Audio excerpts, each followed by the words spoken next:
Olá, mais uma semana, mais um encontro, mais um Mentes ao Avesso entrando no ar. E essa semana uma presença muito especial. Estou aqui com Saulo Meirelles, secretário de Saúde do município de Linhares, no Espírito Santo. A gente vai ter uma entrevista imperdível. A gente volta em instantes. Segura aí, não vai embora não.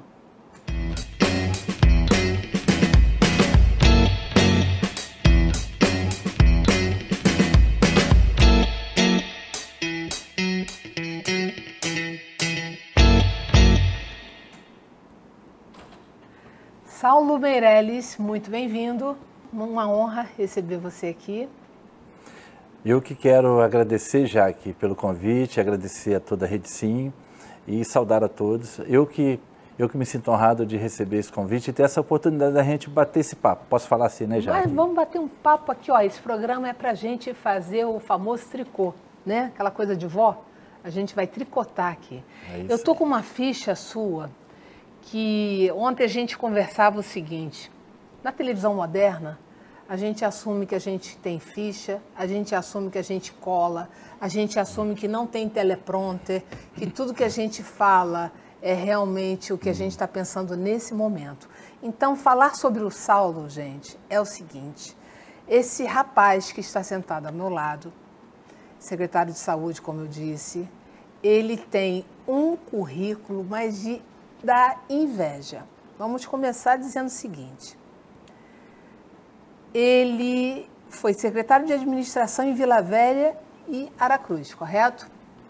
Foi secretário de governo com 8 pastas, é isso? 6 pastas. 6 pastas, mas assim, simultâneas, em São Mateus. Isso. Depois, não satisfeito, ele foi secretário de Educação em Aracruz. Secretário de Educação e secretário de Administração. Em momentos diferentes. Em momentos diferentes, também em Aracruz. Isso. Depois, aqui que é o grande desafio, ele foi secretário executivo do Fórum das Secretarias de Administração das Capitais do país. Que significa? Que significa discutir a gestão pública, Jaque, com todas as capitais.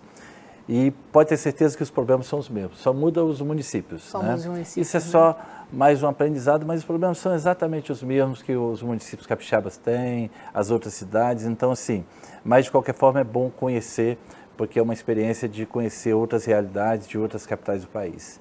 Foi uma experiência muito gratificante.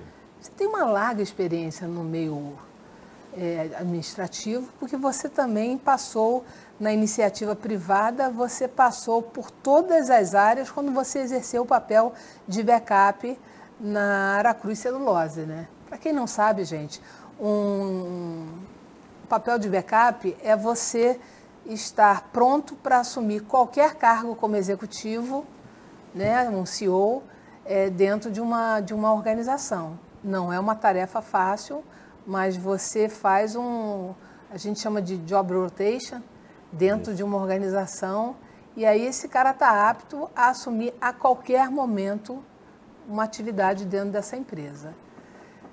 Olha, eu só em ler essa sua ficha, eu fico cansada.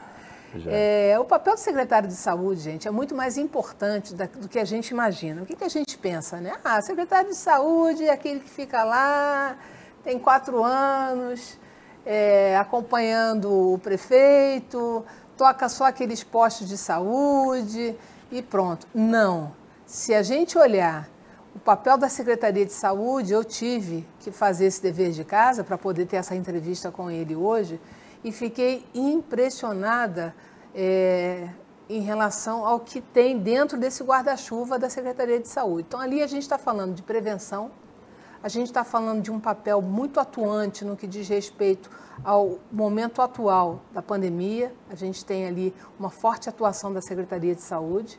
Você tem postos de saúde, você tem médico de família, você tem tratamento odontológico, você tem hospital.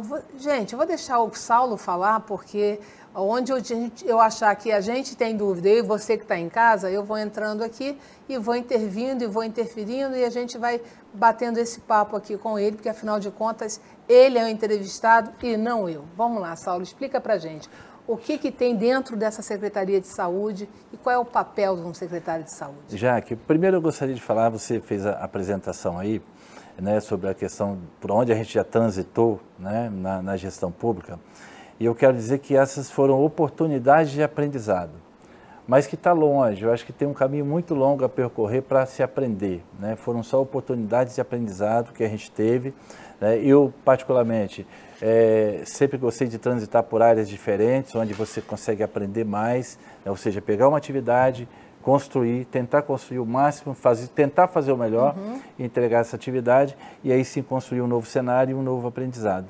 E eu tive a oportunidade de trabalhar, minha primeira experiência foi na Aracruz Celulose, né, que foi um grande aprendizado, foi uma base que a gente teve, que também tivemos lá a oportunidade de ser backup dessa empresa e que ali a gente realmente construiu uma base na carreira, na vida profissional. Mas foram só oportunidades de aprendizado, mas está muito longe da gente ter o conhecimento que precisa para fazer toda uma gestão de uma cidade. Porque a gestão da cidade é muito complexa e por mais que a gente tenha transitado nessas secretarias e transitado na iniciativa privada, ainda temos muito, mas muito que aprender para poder construir realmente uma gestão de sucesso. Ok? Vamos falar um pouquinho da saúde então? Vamos lá. A saúde do município de Linhares, e não é diferente nos outros municípios. Agora, nós temos uma felicidade aqui no município, Jaque. Então, existe uma estrutura muito grande que foi construída ao longo dessas gestões, né? Eu vi que tem 35 centros... 35 unidades de saúde, né? Essa unidade de saúde, nós temos 39 equipes. Equipes é uma equipe completa, com médico, enfermeiro, né? Técnico de enfermagem, equipe de apoio. Então, são 39 equipes com 35 unidades de saúde no município. Então, é uma estrutura realmente muito grande. Além das unidades, nós estamos falando aí só na atenção primária, nós estamos falando de 890 servidores, de um total de 2.100 servidores em toda a saúde. Então, é um grupo realmente muito grande. Quando a gente fala também, a gente tem uma questão hospitalar, que é o Hospital Geral de Linhares, aí já com 600 funcionários. Então, assim, temos uma Casa Rosa, né, que trata a saúde da mulher, né, que trata das gestantes de alto risco. Então, que o funciona CAPES... como hospital? Não, que funciona como laboratorial. Né? Então, assim, temos um CAPES, que também é saúde mental. Então, assim, é uma estrutura realmente muito, muito grande. Temos um centro de especialidade que atende 60 mil pessoas no ano. Do CAPES, você acha que nesse momento da pandemia aumentou o número de pacientes atendidos no CAPES? Eu não diria que aumentou o número de pessoas que dependem do serviço, porque a pandemia afastou muita gente dos tratamentos que são necessários. E isso tem sido uma dificuldade das pessoas e do município. Mas aumentou a quantidade de pessoas que precisam do serviço. Mas que não procuram? Não é que não procuram, em função da pandemia, naturalmente as pessoas tomaram mais cuidado, até para se dirigir até um ambiente de atendimento, só vão, assim, no caso de extrema necessidade. Entendi. Então, aumentou. Nós temos um trabalho também que é feito pelos psicólogos do município, que é ligar para as pessoas, principalmente aquelas pessoas que passaram pelo Covid, ligar para essas pessoas para ver como é que estão, se precisa de algum atendimento psicológico.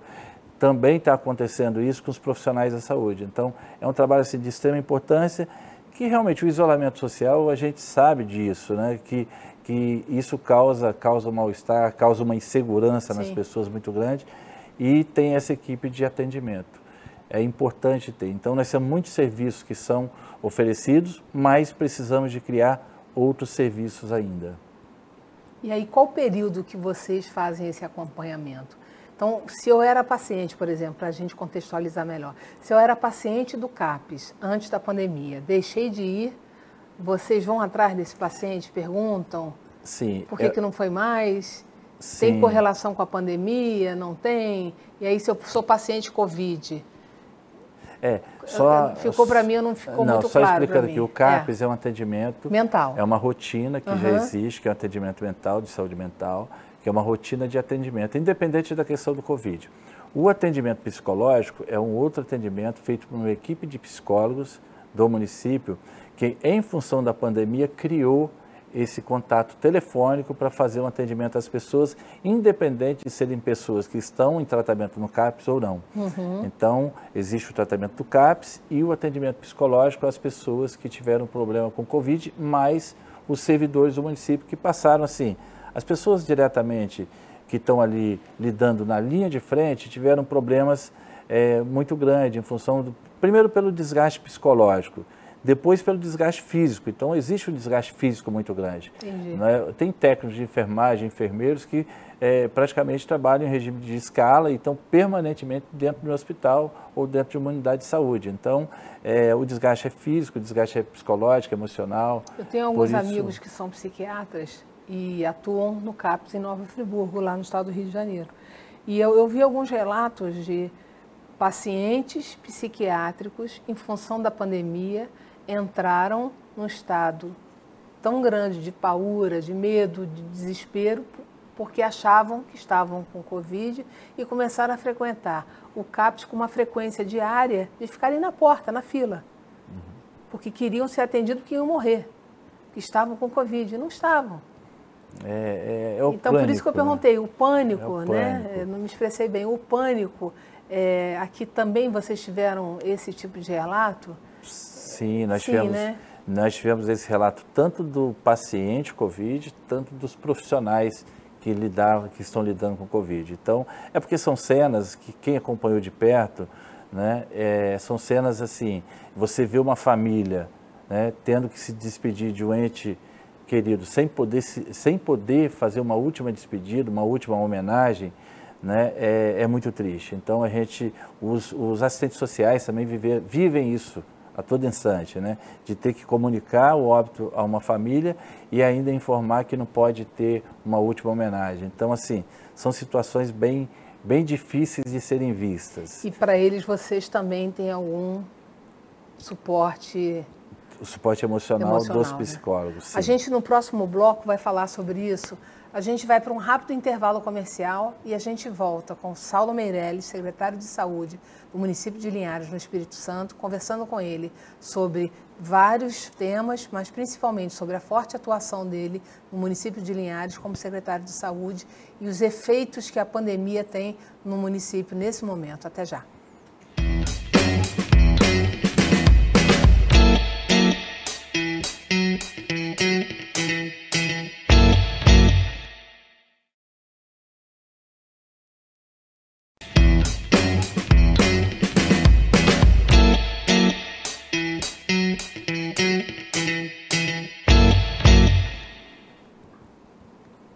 Estamos de volta com Mentes ao Avesso, o programa que faz você pensar, o programa que faz você conhecer pessoas interessantes, inteligentes, o programa que faz você conhecer o bastidor da vida das pessoas. Por exemplo, hoje a gente está aqui com o secretário de Saúde do município de Linhares, no Espírito Santo, e aí a gente vai ver um pouquinho da trajetória de vida desse cara. Eu estou falando com Saulo Meirelles. Saulo, como que era a vida desse menino que um dia sonhou ser secretário, sonhou ser vereador, sonhou... Como que era o Saulo menino? De onde você veio? Onde você nasceu?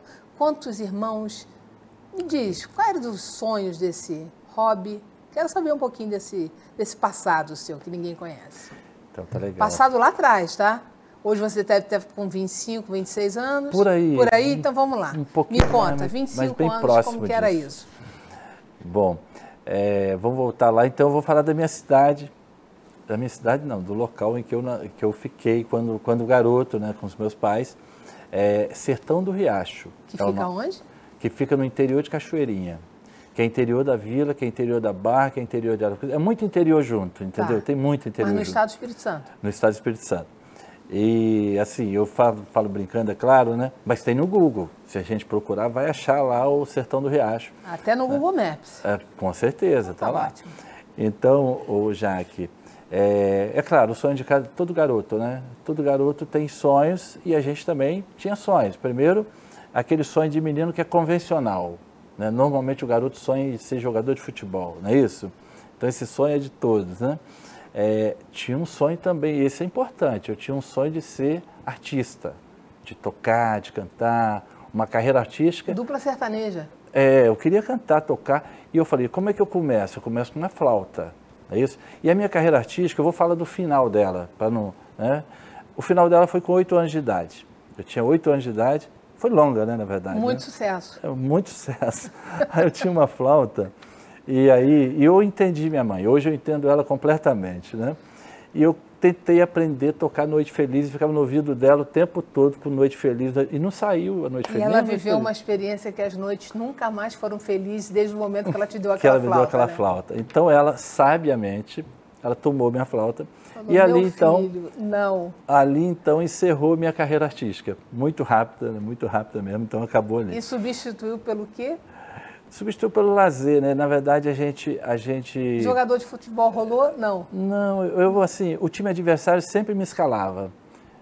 Interessante isso do jogador de futebol também, que teve um jogo que, assim, faltou um time. Tinham inscritos, né? Os jogadores eram inscritos. E faltou um jogador no time adversário, outro time que tinha que autorizar. Olha só, eu fiquei com vergonha. Falei, o que significa isso? Ele falou assim, ó, se for o Saulo pode colocar, mas é o time adversário que me escalou para outro time. Então, eu ali deduzi também que jogador de futebol não ia ser meu forte. Olha, você né? sabe que isso me faz lembrar uma passagem que eu tive aos 9, 10 anos. Eu jogava... Qual era o nome daquele futebol de mão? Handball. E aí jogava mal a beça, né? E aí um dia eu saí de casa e minha mãe falou, pelo amor de Deus, minha filha, vê se hoje você faz algum gol, faz alguma coisa, né? Eu falei, mãe, pode deixar. Você não vai mais passar vergonha comigo. Ela falou, não, porque se eu for para você não fazer gol, já me avisa que eu nem saio de casa. Aí eu falei, não, pode deixar. Ela falou, vou levar sua avó. Eu falei, não, pode levar, leva todo mundo que hoje eu vou fazer bonito. Aí cheguei lá, botei aquela parafernália toda, meia até aqui em cima, short e tal. Se preparou. Me preparei toda. E fui. Quando eu comecei começou a partida, eu olhei para o gol do adversário, aí vi aquele lado todo vazio. Eu comecei a correr, fiz a posição e pá! Gol! Aí minha mãe lá da plateia, mas eu vou te falar uma coisa, minha filha, tu é ruim mesmo, né? Eu falei, mãe, fiz gol. Contra! Eu falei, mas fez o gol. Fiz o gol. É importante, tem que cumprir o que falou. A gente tenta, né? Mas não é a vocação. A pessoa não tinha vocação para isso, né? Mas graças a Deus a gente não deu resultado nessa área, porque nós estamos aqui, né? Isso aí. Mas aí foram experiências boas. Todas as experiências são boas, né? São boas. A gente utiliza ela para algumas e coisas. Eu utilizei para nunca mais fazer. E eu para nunca mais tocar. Né? Então, porque tá ótimo eu entendi que minha mãe estava certa. Né? É Parabenizo ótimo. ela pela eu decisão. Também. Mas é isso. E aí o que você sonhou para você nesse momento? E aí, na verdade, é sonho. Primeiro você sonha em ser médico, né? Depois vê que não tem a devida vocação. E a questão da gestão aconteceu com naturalidade através de uma certa idade que a gente começou a estudar e se identificou com a parte de gestão, principalmente depois do início de atividade na Aracruz Celulose. Eu comecei muito cedo na empresa, né? E a gente iniciou e ali foi construindo a questão da gestão. Eu gostei de participar da gestão, acho que são desafios muito grandes, né? E depois disso, depois de 14 anos de Aracruz, tive a oportunidade de receber um convite para a Telemar e um convite para a CSN no Rio. E foi uma época assim, que foi a melhor decisão que eu tomei na minha vida, já que eu falo dessa decisão com muito orgulho e com muita felicidade, que foi um período que meu pai estava doente, né, e que eu optei ficar os últimos dias da vida dele ali com ele. Então assim, foi a decisão mais acertada da minha vida, que eu tenho orgulho de ter feito e é mais fácil de ser tomada, né, apesar do convite, apesar da oportunidade. São escolhas certas. certas. Então assim, são escolhas certas, essa foi uma escolha assim, muito acertada, que eu fico muito feliz toda vez que eu lembro disso e que eu falo disso, né? Então, feliz pela decisão. E aí apareceram oportunidades, acabei com um sonho de menino, isso é sonho de menino, de transformar, de querer fazer, e aí fui candidato a vereador, ainda enquanto funcionário da empresa, e tive a oportunidade de ganhar a eleição de vereador no município de Aracruz. Isso em Aracruz? Isso em Aracruz. Né? E estava na empresa, não tinha como conciliar, a empresa é muito rigorosa. Eu fiz por opção, tinha construído uma história muito bacana na empresa, ter sido backup da Aracruz, é uma multinacional, e aí a gente optou em seguir o meio público, político, né? Sofre no início, sim, e sofre muito mais depois. Sim. Mas assim, eu estou brincando, é um desafio. A gestão pública, gente, quem conhece de perto, sabe do desafio e sabe como é, assim, é importante você conseguir realizar, você conseguir construir alguma coisa. E na empresa, apesar de toda aquela estrutura que a gente tinha, né, você vai fazer e aquilo vai para um arquivo morto. Não é isso? O papel que você faz ali é importante para os gestores, é importante para os acionistas, mas o que você constrói vai para um arquivo morto. Você não mexe com vidas, você não mexe com pessoas. E na gestão pública... Né, na verdade, você mexe com pessoas, mas num universo menor. Um universo menor. Exatamente. E na gestão pública você pode construir, né? O aprendizado é muito maior, essa relação pessoal é muito maior e você pode, de fato, construir, você pode mudar uma história de vida. Mas, por outro lado, na gestão pública, você tem aí um muro, que é o que você bate o tempo inteiro. Quando eu digo você, são as pessoas que fazem essa escolha, é você provar para as pessoas que você consegue estar na gestão pública fazendo um trabalho sério. É você resgatar a credibilidade da gestão pública. Exatamente. O resgate da credibilidade da gestão pública, e a gente sabe, eu falo sempre uma coisa, tem Gabriel Felipe, ele é trabalha numa TV, né, numa instituição de comunicação, membro da Academia de Letras do município de Aracruz, e tem uma parte do livro dele que eu acho fantástico, né, que diz o seguinte: a maioria das nossas crenças são apenas expressões simbólicas da nossa incapacidade momentânea de compreender algo. Uhum. Isso é muito forte. Sim. A maioria das nossas crenças são apenas expressões simbólicas da nossa incapacidade momentânea de compreender algo. O que eu quero dizer com isso? Então, a gente julga a todo instante as pessoas, sem ter conhecimento, né? É mais fácil. A gente julga a todo momento, mas não sabe a dificuldade que está do outro lado. Não sabe por que tomou aquela decisão, por que foi obrigado a tomar aquela decisão. O julgar também é mais fácil, que leva você a não reflexão. Então, assim, esse preconceito, ou seja, o conceito formado Sim. antes da hora, é que a gente tem... Mas a gente que está na gestão tem que compreender as pessoas, porque também a gente sabe do sofrimento das pessoas. Uhum. Então, esse julgamento a gente tem que absorver. E nós temos o papel de administrar os conflitos, esclarecer, de fazer gestão dos conflitos, né? Então, nós temos que fazer as gestões de conflito a todo instante. Esse é o grande desafio, né? E a gente tem buscado aprender a cada dia com isso. Fazer essa gestão é fundamental. E as pessoas também não ganham um rótulo à toa. A gestão pública não é vista da forma que é em vão. Nós temos aí, desde a época do Império, né, um histórico negativo, onde tudo que aconteceu nesse país desde então mostra o quê? Corrupção, privilégios. E aí, quando você vê uma intenção de se fazer política da forma correta, gestão pública da forma correta, com boa intenção, olhar para pessoas, olhar gestão de pessoas, administração do dinheiro público, como se você estivesse gerindo para uma organização privada, entendendo que ali tem acionistas, que você tem resultados, que aquele dinheiro não é seu, que você precisa dar satisfação a alguém. E esse alguém somos nós, contribuintes. É a sociedade que está pedindo a você o seguinte: cara, eu confiei em você, vai lá, faz o seu trabalho e volta com o retorno daquilo que foi dado a você como papel. Você tem um papel de exercer a função para a qual você foi eleito. Você é um vereador, vai lá, faz o seu papel, volta, que eu dei a você o meu nome, né? E há essa dificuldade que a gente vê o seguinte: as pessoas generalizam a política, você não pode confiar. E eu sempre digo, não generalize, porque existe muita gente boa no meio público, como existe muita gente que não presta no meio privado. Eu falo sempre, não existe, Jaque, não existe um curso para ser político. Não. Não existe. Existe uma formação pessoal de vida para todos. Para ser gestor. Para ser gestor. E, na verdade, a representação política é fruto do meio, Sim, de uma sociedade. Então, todo representante é fruto de um meio, é fruto de uma sociedade.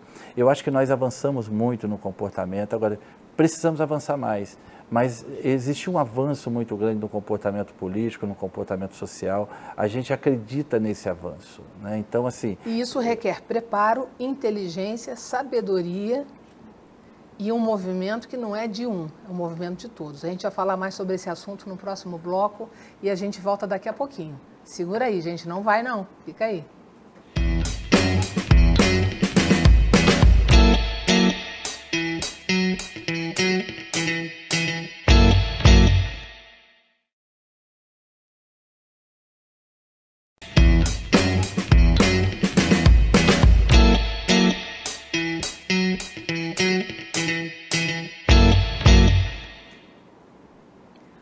Voltamos com Mentes ao Avesso, hoje o entrevistado, Saulo Meirelles, secretário de Saúde de Linhares. Saulo, a gente no último bloco, no penúltimo bloco, a gente estava falando sobre o preparo que um gestor público precisa ter, né?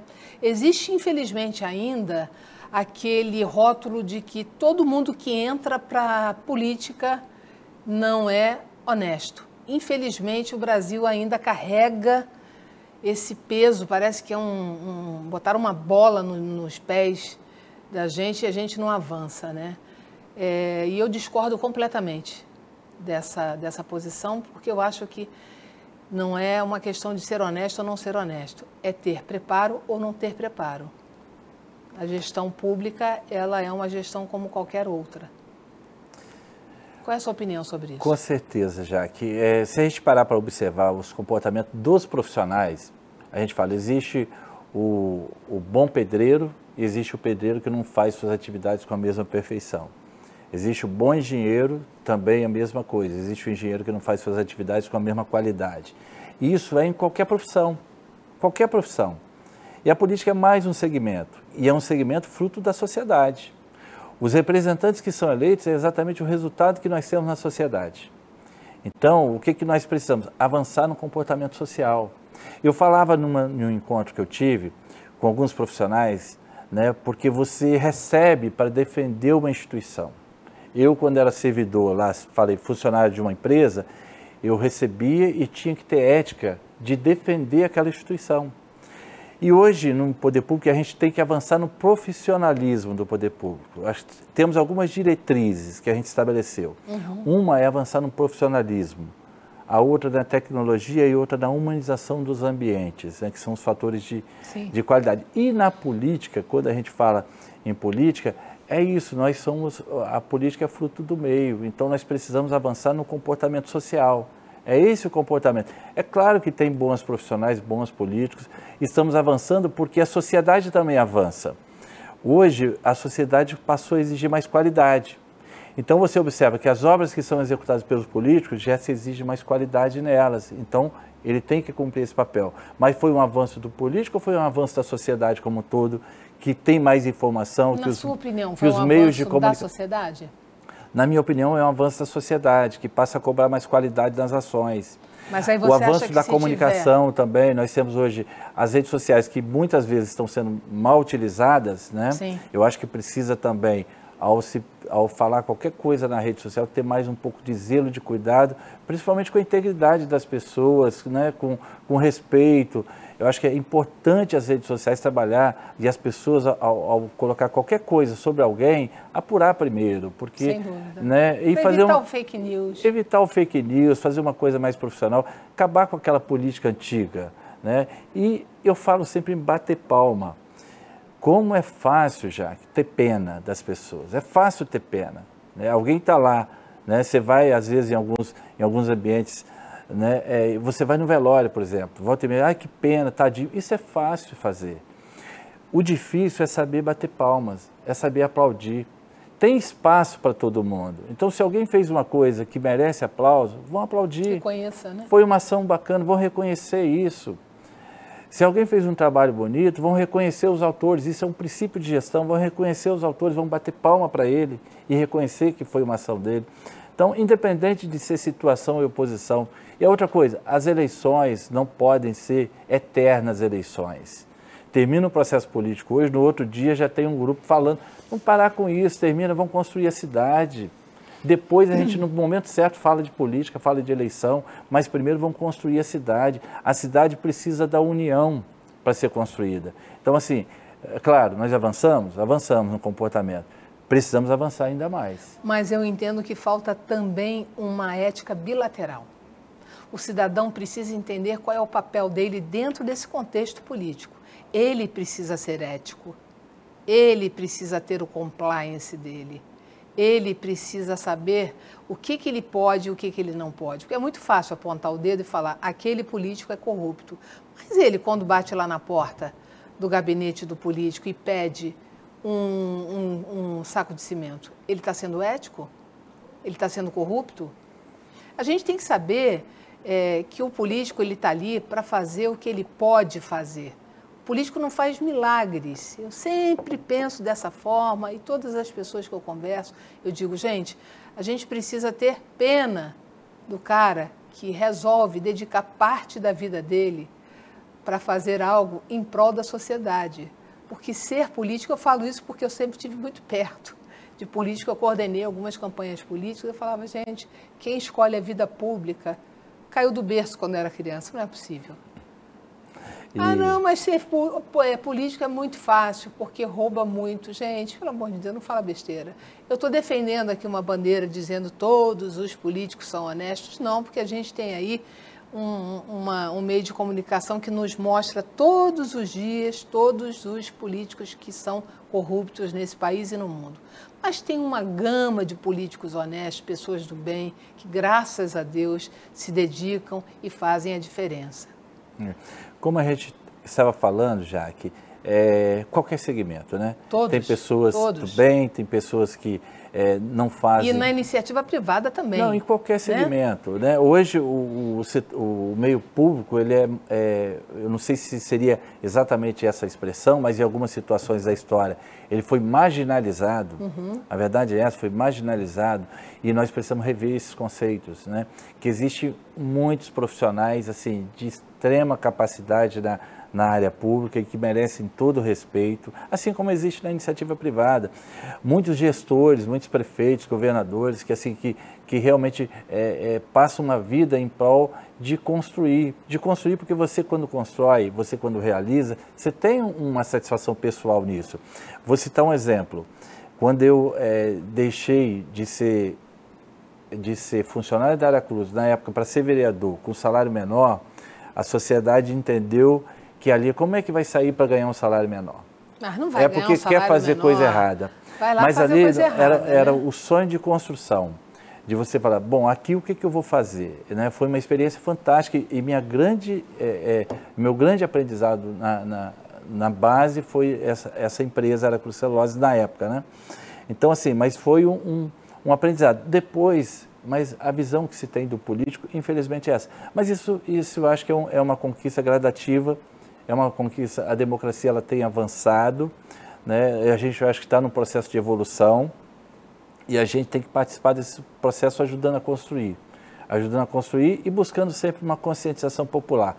Quem pode transformar não é só o gestor, né? Quem pode transformar é toda uma sociedade. E essa transformação histórica, porque isso desde que o mundo é mundo, que a gente busca transformar essa conscientização de uma população, né, de um segmento, de um setor. Então, isso vai continuar existindo. E você acha que vem evoluindo muito ou pouco? Eu acho que existe uma cobrança popular hoje, né, existe uma cobrança ética interna muito grande de cada pessoa. Existe isso, é claro, nós temos muitos problemas, aí temos. Como eu falei, a ética não é só, a corrupção não é só o dinheiro, a corrupção é o comportamento. Quando alguém trata mal o outro e ele está ali para fazer exatamente o contrário, isso é falta de ética.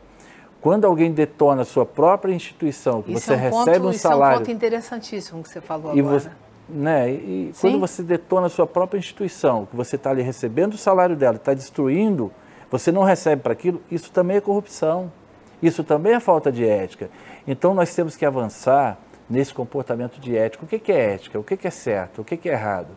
Né? Porque se fala de corrupção como se fosse só a questão do dinheiro. é muito além disso a questão da ética. Né? A corrupção vai muito além disso, vai de comportamento das pessoas. Então, é esse avanço que a gente precisa ter. Muito bom. A gente vai para um breve intervalo comercial e a gente volta no próximo bloco com as conclusões desse papo muito bacana, muito interessante, com o secretário de Saúde de Linhares, Saulo Meirelles. Até já.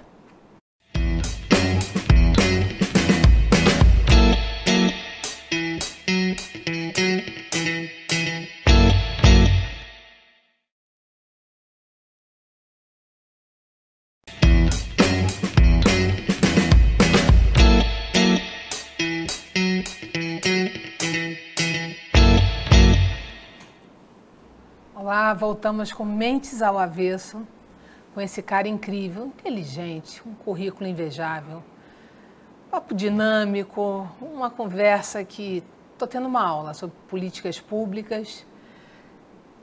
Ao meu lado, Saulo Meirelles. Saulo, estamos no último bloco do nosso programa. Cara, que desafio, né?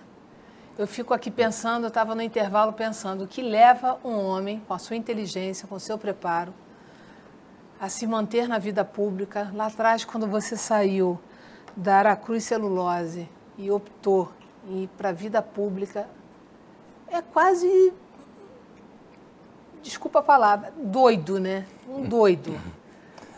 Vai ganhar menos, vai trabalhar muito mais, né? Vai ganhar um rótulo de, esse cara não é possível, vai sair de lá, vai ganhar menos. Para quê? Para fazer a diferença. Eu não vejo outro nome, é para fazer a diferença.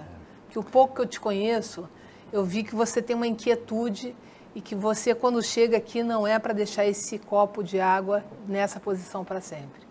Você vai analisar o ambiente, você vai ver o que está ao redor, você vai estudar, você vai aplicar a matriz SWOT aqui, você é um cara que não vai deixar uma situação estática. Você vai analisar o que pode ser feito para melhorias sempre. A análise de competência deve ser o adjetivo que você usa sempre na tua vida, no cotidiano. Isso é muito bom. Jaque, primeiro eu quero te agradecer, sim, é muita gentileza sua, Tem gentileza, né? Não, tem isso franqueza aqui. Isso é uma gentileza, que, quem dera, eu gostaria de ser... Tem franqueza aqui, tem franqueza. Eu gostaria de ser a metade disso que você falou, mas assim, a gente confessa que esse meio público, se você me perguntar, se arrepende da decisão do passado, de sair da área da iniciativa privada, com todas as oportunidades que existiam, e ir para a área pública, eu não me arrependo em nada. Eu acho que o desafio da área pública e quanta coisa ainda tem para se construir é um desafio muito grande, né? E você conquistar isso é muito importante. É claro, eu sempre falo que cada um constrói uma parte, né? Eu não gosto de olhar para o passado e falar, não fizeram isso. Fizeram. Cada um que passou deixou a sua história. Cada um que passou fez a sua construção. E é uma evolução constante. Então, as gestões anteriores construíram, essa está construindo, as outras vão construir, e é uma continuidade de trabalho, né? Então, assim, é importante entender isso, senão a gente começa a olhar muito para o passado e nós precisamos olhar para a gente precisa olhar para o futuro, né? A gente precisa olhar para o horizonte maior, para o futuro, para estar construindo sempre na linha. Não precisa queimar energia. Eu falo sempre, o que é importante? Tem muita gente, Saulo, você não se importou com isso? Eu falo, olha só, isso não te desgastou, não te irritou? Não, porque eu não importei. A palavra importante, se você cortar, ela importa. Sim. Aquilo que você importa, você dá valor. Uhum. Então, se tem alguma coisa que se vai te desgastar, não importe ela. Uhum. Não é isso? Pense em produzir. Uhum. Então, se você perder muito tempo olhando para o passado, você esquece de produzir. E nós temos que pensar no futuro. É verdade. E temos que correr, que esse tempo passa muito rápido. Ainda ontem eu estava lá no Sertão do Riacho, não é isso? Com a minha flauta, tocando. E hoje eu já estou aqui... E jogando aquele futebol E jogando aquele futebol maravilhoso. E hoje eu já estou aqui com mais de 25 anos, que você falou, né? Não sei, que dia que foi seu aniversário? Já saiu? Mas eu posso falar a idade... O ciclo de vida já passaram os 25 anos? Eu posso falar a idade, não tem problema, 53 anos. Então, esse tempo passa muito rápido e a gente tem que correr muito. E eu tenho certeza que depois de passar, a gente vai olhar e falar, poxa vida, poderia ter feito tanta coisa, né? E essa correria é importante. Mas, Saulo, eu acho muito bacana, eu tenho uma formação muito voltada para a gestão de pessoas, né? Apesar de ter um olhar analítico, de ter uma formação financeira forte. Você tem essa sensibilidade que está latente aí, eu vejo que você tem um DNA aí muito forte para a gestão de planejamento, gestão de pessoas, eu acho que é isso que faz a diferença. Está faltando cada vez mais, eu coloco isso na pauta de qualquer conversa que eu tenho, seja aqui, seja com amigos, seja em família, a sensibilidade de olhar a circunstância onde você está inserido, seja no trabalho, seja num grupo de amigos, seja onde for. Porque sem essa sensibilidade, o resultado do teu trabalho não vai ficar bom, que é a diferença de eficiência e eficácia. Jaque, tem uma coisa que a gente, inclusive numa das reuniões com a equipe, eu falei, tem uma coisa que eu não posso abrir mão. Quando falo da acessibilidade, né, é que o gestor público às vezes se fecha um pouco, eu falo, tem uma coisa que eu não vou abrir mão, que é da sensibilidade e da vontade de ouvir. É onde você mais aprende. A gente falou aqui de experiência profissional, mas a cada dia você aprende quando você ouve. Então a gente não abre mão de se tornar acessível com o objetivo principal, de identificar o problema que está do outro lado e também de poder ouvir. E nessa hora que você ouve é a hora que você mais aprende. E nós temos muito para aprender a todo instante. Sim. Com um profissional, né, que está no nível hierárquico maior que você e também com aquele menor nível de uma estrutura organizacional. Você aprende a todo instante, então é fundamental. E a principal coisa, entender que você tem que sentar do outro lado da mesa para entender o que está passando. Eu lembro que teve uma situação que um profissional falou que eu rodei a baiana porque me agrediu, eu fiz isso, eu fiz aquilo, eu briguei mesmo. Eu fiz uma ponderação. Qual foi essa ponderação? Vem cá, você considerou que a pessoa que estava irritada, você é responsável em trazer esse clima para baixo? Você é responsável em gerar satisfação para ele? Você sabe como é que ele saiu de casa? Que horas que ele saiu de casa? Se ele tomou o café antes de sair ou não? Né? Se teve dinheiro para pagar o transporte? Se está esperando daqui a 3 ou 4 horas, qual o tempo que ele está esperando? Na posição dele em se ele tem momento, dinheiro para né? voltar para casa, se ele está preocupado com os filhos que estão em casa, então tem que se colocar do outro lado, né? E você entender que você é responsável em trazer esse clima para baixo, ou seja, de gerar satisfação para as pessoas. E isso é possível, é claro, depende de equilíbrio. Né? Depende mas é de possível, equilíbrio. mas não é para todos, porque nem todos têm esse pensamento. Por isso que a gente tem tantos conflitos dentro das organizações hoje. Por isso que a atividade mais árdua, mais difícil da gente encontrar no mercado é o profissional pronto para ser gestor. O equilíbrio é sempre fundamental em qualquer gestão. A questão do ouvir, a questão do equilíbrio é fundamental. Mas aonde está a faculdade para preparar o profissional para ser gestor? Você pega vários cursos. Eu já fui formadora de profissionais na área de gestão. Primeira coisa que o cara perguntava, então, quais serão... Cadê a grade? Falei, grade? Eu quero saber quais são as matérias desse curso. Falei, então anota aí, a primeira. Aí o cara ficava olhando para a minha cara, eu falei, respiração. Ele é para respirar? Eu falei, respiração. 2, expectativa. Cara, eu posso falar aqui várias palavras para você. Não existe grade num curso de gestão. Gestão é aprender a ouvir, a ver, perceber, observar o que está ao redor para você tomar uma ação. E que ação é essa? Sempre em prol da melhoria do que está ao seu redor. Se não for isso, não adiantou nada. Tira essa expectativa que você vai entrar no MBA, na Fundação Dom Cabral, na ESAD, em Harvard, aonde for, porque não tem currículo para gestão. Currículo para gestão é gostar de gente. Se você não ama estar perto de pessoas, não adianta ser gestor, concorda? Não tenho dúvida. Essa relação pessoal é fundamental em qualquer gestão. Não adianta ter formação, ter uma formação grande em vários segmentos se você não tiver essa sensibilidade de lidar com pessoas. Isso é fundamental. Ouvir sempre. É o que eu falei. Quando você ouve, você aprende muito. E a gestão não pode abrir mão. Nenhum gestor, e eu falei isso numa reunião com a equipe, falei, se tem coisa que eu não vou abrir mão, é da acessibilidade de estar ouvindo qualquer grupo. Que aí você qualquer grupo de seguidores, qualquer grupo de pessoas. Então, assim, é fundamental. E disse, olha, eu só descobri isso porque uma pessoa simples, humilde, me deu essa informação. Se eu não tivesse contato com ela, eu não saberia que a gente poderia evoluir nesse quesito aqui. E evoluímos em função de uma sugestão. E no dia a dia tem várias sugestões simples que funcionam muito bem. Sem dúvida. Né? Sem Ninguém dúvida. é dono da verdade, ninguém é dono do procedimento ideal. Então, ouvir é sempre fundamental, né, Jaque? Saulo, qual é o legado que você quer deixar para os seus filhos? O legado que a gente quer deixar é que é possível realizar, é possível fazer, é possível você transformar a vida de pessoas, né? Mas sempre assim, respeitando, independente da classe social, mas respeitando a todas as pessoas, independente de classe social. E esse é um legado que a gente quer deixar de comportamento, de ética, de postura. Então, isso é importante para qualquer pessoa avançar na vida e chegar no final. A gente sempre fala que essa vida passa muito rápido. Eu falei que, né, há pouco tempo atrás a gente estava brincando lá enquanto criança e hoje já está aqui com 53 anos. E hoje eu lembro também do que meu pai falava, e eu falava, aonde? Ele estava com 60 anos e ele falava, parece que foi ontem, é mentira, eu não tenho 60 anos. Mas quando ele falava isso, hoje eu entendo, é porque passa muito rápido o tempo. E você tem assim, quando você olha para trás e fala, poxa, eu respeitei as pessoas, né?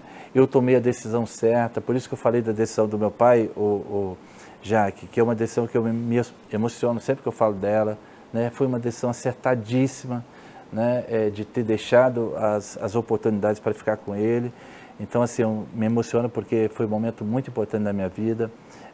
E eu quero deixar esse legado para o meu filho. Respeita as pessoas, né? Respeita as pessoas, respeita a família, né? Dá atenção a cada pessoa, por mais simples que seja. É essa pessoa que precisa mais de você. Que os momentos não vividos não voltam. E os momentos não voltam, e os momentos passam muito rápido, e a vida passa muito rápido. Então, assim, a gente quer deixar uma vida e o que você constrói são os amigos. É verdade. O que você constrói são as referências que você deixa, né? Então, a gente quer ser lembrado por estar respeitando a cada um, né? Por estar respeitando as pessoas, quer ser lembrado por ter construído. Eu falo, destruir é muito fácil com uma reta na mão. Construir depende de trabalho, depende de esforço. E é isso que a gente quer construir. E às vezes você leva a vida inteira e não consegue construir. Com certeza. Tem que se preocupar com o tempo e tem que se preocupar com a estrutura que você quer criar. Né? Eu falo a estrutura em termos de comportamento humano. Né? Eu gosto muito dessa área comportamental, gosto da área comportamental. E você domina essa área com muita propriedade. Saulo, nossa, que bom ter tido a oportunidade de conhecer você. Você é um ser humano muito sensível, inteligente demais. Poucas pessoas têm essa sensibilidade que você tem, principalmente com essa facilidade de se expor como você tem.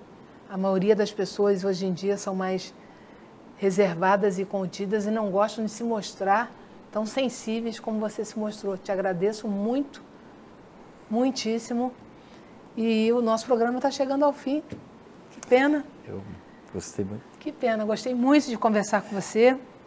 Espero receber você aqui outras vezes. Eu que quero agradecer, Jaque, agradecer vocês pelo convite, agradecer a todos da Rede Sim. Eu acho que é uma oportunidade e de bater um papo, né? Sim. Porque quando se fala em entrevista, reunião, são coisas formais, né? Mas você, e aí eu quero te parabenizar pela condução, conduziu de uma forma que me deixou à vontade para a gente estar conversando sobre todos os assuntos que a gente falou aqui. Então, eu te parabenizo. Muito obrigada. Gostei do programa, gostei da sugestão, né, da forma.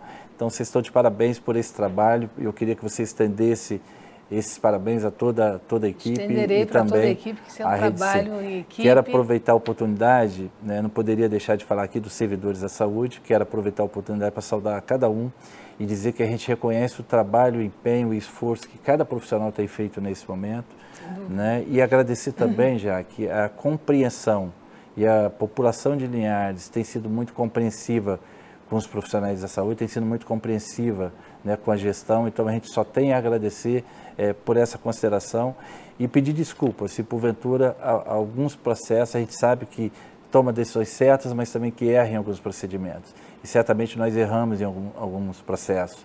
E a gente pede desculpa por isso e agradece a compreensão da população. E certamente a população vai entender. Eu te agradeço pelo carinho. Eu agradeço demais. Gente, até semana que vem com mais um Mentes ao Avesso e eu espero vocês. Até lá.